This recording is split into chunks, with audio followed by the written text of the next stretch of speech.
Learn the most empowering hiring techniques. Land the most desirable talent. Launch your company towards massive success. This is the Higher Power Radio Show with your host, Rick Gerard. All right, good afternoon. Every interview that happens in your company needs to have a purpose. Now, there is a specific purpose for the phone screen, which is positioning and the quality of the individual. The on-site interview's purpose is, does this person align with our company values? And the skills interview's purpose is to determine if the person has the capacity to thrive in the role. Now, too often the directive is given to have a conversation to find out if you'd like to work with this person. And it is in this unstructured format that bias and discrimination fester, because the interviewers don't understand the interview's purpose. I'm Rick Gerard, and welcome to the Higher Power Radio Show. We help entrepreneurs and executives win the strongest people by sharing insights from top-performing rebel entrepreneurs, game changers, and industry leaders like our guest today, Mr. Robert Hudock. Robert founded Hudock Law Group in 2015 to deliver tailored legal services to California companies that thrive in vibrant, creative work environments. His clients are often companies looking at new markets and competitive opportunities that want to recruit the best talent available while avoiding distracting workplace issues and lawsuits. Robert is also a competitive triathlete, which requires careful planning, attention to detail, and dedication. He uses those characteristics in his professional life for his clients' benefit, which is what makes Robert the perfect expert for today's topic. Robert, welcome to the Higher Power Radio Show today. Hello, Rick. Happy to be here, and thanks for having me. It's a pleasure to have you, my friend. We're going to tackle employment law, which I know nobody's excited to hear about, right? But we're going to tackle it from a different angle, because we're going to talk about what happens in the interview and why it's important to think about not only what's said in the interview, but answers to questions and what you should and should not consider that can avoid a discrimination lawsuit. Sound like a plan? That's great. All right, perfect. Let's talk about this in context of where you're an expert. Within recruiting functions, lay out for me kind of what the three areas legally that you need to be concerned about. Yeah, in that process, the three most common areas in which you see or potentially see employment issues arise are with that job posting and advertisement function, also interviewing, and third, when you assess the fitness of a candidate for a certain position, things such as criminal history check, medical examination and such. Where do most companies that you see get themselves in trouble? What's the most obvious place where things happen? Yeah, out of those three, the issue that comes up, or the function that comes up the most in these areas is interviewing. Perfect. Which is why we're going to focus on that today. I've seen lots of companies, we get taught by HR what not to say, but we don't get taught what to say, right? And so a lot of times what ends up happening is people have these conversations just to get to know somebody, and a lot comes out in those conversations that can be misconstrued as potentially being discriminatory or bias. Why would this be important to a company? Why does a company need to pay attention to this? Well, let's say your company, you're going through the effort and the expense of protecting your company and having things run smoothly by focusing on what's happening in the workplace and how any termination or any kind of adverse employment action is carried out. Well, it would be a shame if, with all that effort, your company is still exposed and faces a claim with respect to the interviewing process, for example, and that could have been prevented if you had a little knowledge and a little information on strategy. So we're going to bust into that in a minute. You're listening to the Higher Power Radio Show. For our podcast listeners, we're going to take a quick educational moment from our sponsors. Hi, this is Stacey Harris. And this is Terry Zipper, and we're the host of the two podcasts under the HR Huddle. On Spilling the Tea on HR Tech, we uncover the latest trends, truths, and challenges from Sapient Insight Group's groundbreaking research and our analyst insights, serving up everything you need to know about HR tech with no sugarcoating. And on HR, we have a problem. We tackle the toughest workplace challenges head on, offering you expert advice and actionable solutions to help HR leaders thrive in today's fast changing world. Whether you want the scoop on tech or tools to solve people problems, we've got you covered. Take a listen and subscribe. If you want to become part of our community, we'd love to see you. Hey, check out stridesearch.com. There you'll find additional content and resources and your link to order Healing Career Wounds. Let it be your guide to landing the strongest talent for your company. We're talking to Robert Hudock. He is an employment attorney with Hudock Law, and we're going to really delve into now the components of how we solve the problem of an interview from a legal perspective. I'll let you bust into that really quickly, Robert. So identify, if you could, for me, the three components that we were going to go through. The three components of, we're talking about interviewing, and we're going to go through what is acceptable and unacceptable in employee or candidate interviews. And we're also going to discuss how to, or what to do to deal with this problem ahead of time, and also how to respond when you don't ask the question that prompts discussion of the problem areas, but they volunteer that information. That's the one I want to spend a bunch of time on. So let's set this up first. So before you actually run an interview, you kind of want to identify and define some criteria, right? What would that be? The criteria would be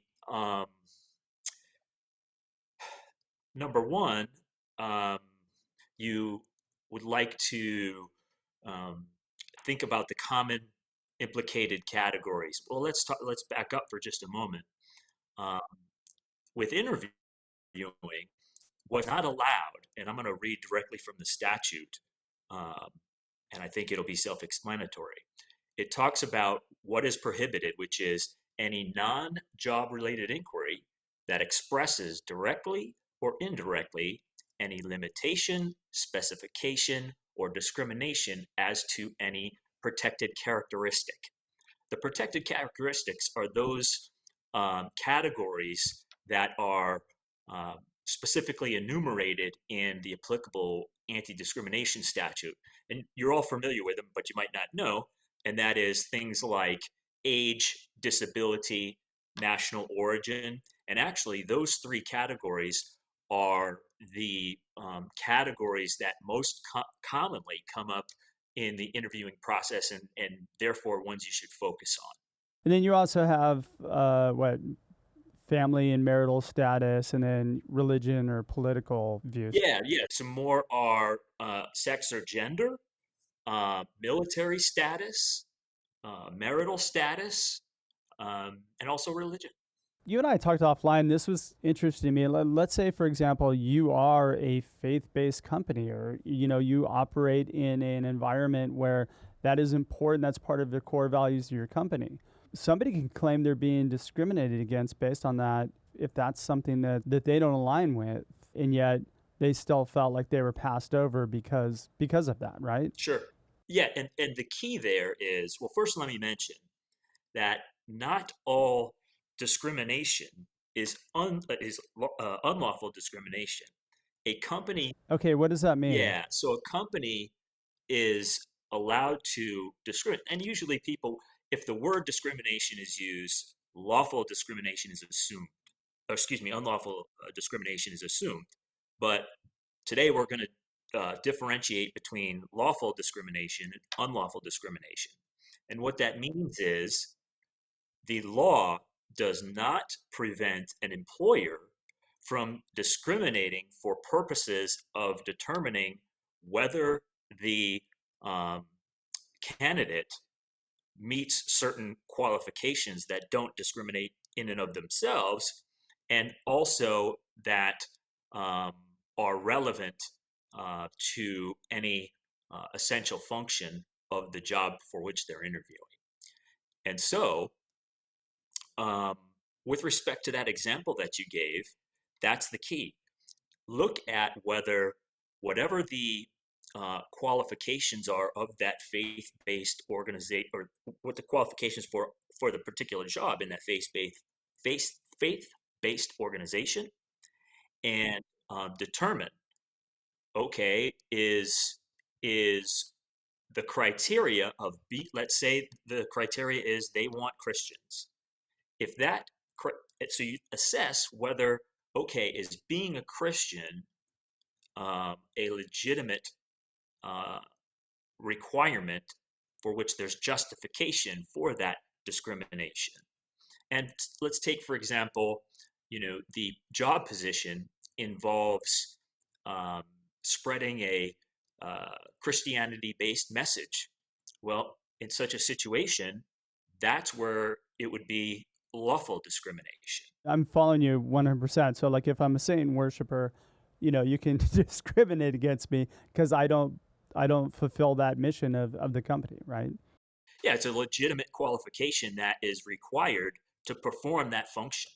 To distinguish, if it was that same organization that just preferred to have all Christians working for it, that's where you're going to have a problem. If it's part of what the organization is, it would make sense that that's who would be working for the company. I should be more clear. Let's say that what they're interviewing for is an administrative assistant. Does someone need to be Christian in order to perform the functions of the assistant position? Probably not. And that's where the issue becomes potentially unlawful. If you're comparing this, though, to we have the values of the organization are this, and this is how we operate the organization. And you've got that clearly defined and out there and advertised, and yet somebody clearly doesn't adhere to that. Is that really discrimination then? Or is it, hey, look at this person's not going to operate the same way that the organization operates, so it's going to be disruptive to hire this person? Here's the key to that question, and that is always remember that unlawful discrimination requires the consideration of protected characteristics. So this is the age, the religion, the marital status, the national origin. And so if you are asking about certain values and whether and determining whether this person can fit with those values, as long as those values do not involve assessment of any protected category, then that's fine. Then you're good. Correct. Thanks for sharing with us that piece on the interview, like defining what unlawful and lawful discrimination is. So you need to actually sit down beforehand and determine what is lawful, what is not lawful, and then kind of come up with any sort of justification for it, right?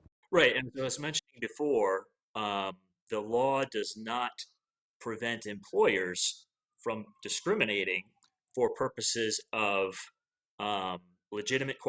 determining legitimate qualifications and performing essential job functions. And so if you have a interview criteria that you want to use, think through, and that criteria either directly or indirectly may involve a protected characteristic. Think through what I just told you, which is whatever we have for our job qualification, or is this essential job function actually essential, and does it require a someone within or without that protected category? And you can structure your interview around that to make sure you don't run afoul. There are people that can do the actual functions of the job. I need somebody who can do X, Y, and Z, right? So that's the skills piece of it. But you also have another component to this, which is how the company operates, how people interact, how there's that cultural aspect to it. It's completely leaving out any of that from a legal perspective, right? The way the law is written.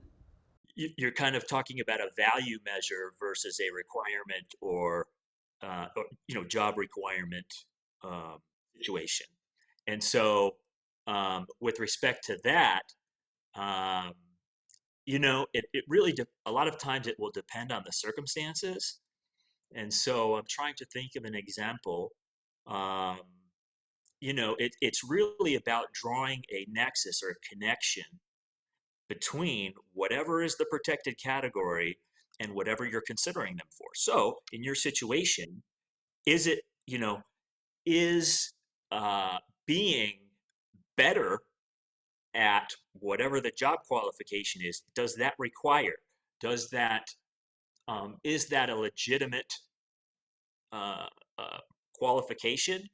Or, do you need a certain level in order to properly perform that essential job function? If you can do that, then you're going to have a justification. Okay, so let's talk about training. Any person in your organization who will be conducting interviews, it would make a lot of sense and it'd be recommended to educate these folks on the types of things that we've been discussing so far today, so they know the foundation, and also give them training, for example, on scenarios they might face, such as questions that are acceptable under the law and maybe unacceptable under the law, or what to do when an applicant just gratuitously offers information that relates to a protected category. One of the ones that I have come up a lot, somebody might say, oh, well, I'm married, and they start talking about their kids. And then they go into that conversation. That is a place where it can get really sticky, right? Well, yes. And so, I think some folks, some of your listeners would be surprised at the types of things that are found to be unacceptable because, they might have been asked these questions in interviews that where they were the interviewee and they didn't think twice about it, or these things are part of everyday conversation and being friendly. So going back to your example regarding whether they're married and whether they have kids, actually, under strict application of the law, almost nothing regarding that subject is acceptable under the law. And so whether it possibly could be acceptable under the law, best practice is to avoid it. And as I was mentioning before, they should be trained on, and because it's a common topic of conversation, it's that type of thing on which interviewers should be trained to recognize and deal with. And not do. So I've heard many scenarios where somebody comes in on Monday or Tuesday. Oh, great. So, hey, good to meet you. How was your weekend? Oh, great. I spent some time with my family. We went and we did this, that, and the other thing. And then they go that route for the conversation. What'd you guys do? Oh, you went roller skating. Oh, tell me about that. And then they start digging into, learning about their family. They think that they're showing interest. But in essence, what they're doing is, in the eyes of law, wrong, number one. But number two, there's no data there that you can use that can help you make an accurate decision as to whether or not somebody should or should not be hired. Yeah, and that's a good example, because if you carry out your hypothetical a little further about, we went roller skating and I really injured my knee pretty badly, then right there you've implicated two protected categories: marital family status and potential disability. And so, like I say, I think it goes a long way when people are aware that certain things that are part of friendly conversation just can't be asked in order to avoid any later claim that the interviewee wasn't selected because of, let's say, they were married and had kids, and the employer thought that that because they have such family obligations, they wouldn't be able to give the dedication that's needed, that type of thing. So in the eyes of the law, because a lot of companies, they want to get to know the person. It is kind of important, but the way it's viewed is, I want to learn about this person so I can understand who they are and what motivates them. And it makes all rational sense. But the truth is, and what I'm hearing from you is, don't engage in it. You can always find out about them later, but in the interview process, Can you get personal later on down the road when you're closer to an offer? Is that where you open that can of worms, so to speak? Yeah. So, few points. Again, we talked about earlier that the law is all about protected categories. So, if you want to ask for certain things personally that don't relate to protected categories, there's no prohibition against that, and it's perfectly lawful. So if I'm a young guy who's single and I have no family, I can engage in conversation about what happened over the weekend. Oh, I went drinking with my buddies, da da da, Yeah. right? But the moment that family comes up or injury or something else, right? I went to church. Couple observations on that. Number one, your listeners and anybody who interviews should always remember it's not just direct questions that directly address um, a protected category, a call for, expected to call for protected category information, but also indirectly. Hey, yeah, I graduated college in 1992. There's an age issue. So, what should the interviewer do when that information is given without any prompting by a question that they asked? Is they can kind of do one or both of the following. Number one, they want to steer the question away from whatever is the protected category information or is going down the road of potential protected category information. And that can be as simple as just asking the next question, or saying something to the effect of, let's not talk about that. Let's focus on the qualifications for the position and your abilities to do them. And then secondly, in certain situations, the interviewer may want to reference um, the company's policy against discrimination and its commitment to equal opportunity. First off, your interviewers, you mentioned they need to be trained. And they need to understand that each phase of where they come in needs to have a purpose tied to it. You need to be able to extract this data for you to make a decision. I believe the best way to do that is, number one, let them understand what data they need to extract to make the decision on each stage, but then also provide them a script. Give them a script of what to say and then how to gather more information that has to do with how they behave as opposed to who their family is and those other things that we socially find acceptable. I agree. And something that can assist in that regard is, um, to the extent possible, develop descriptions for the job positions at your company.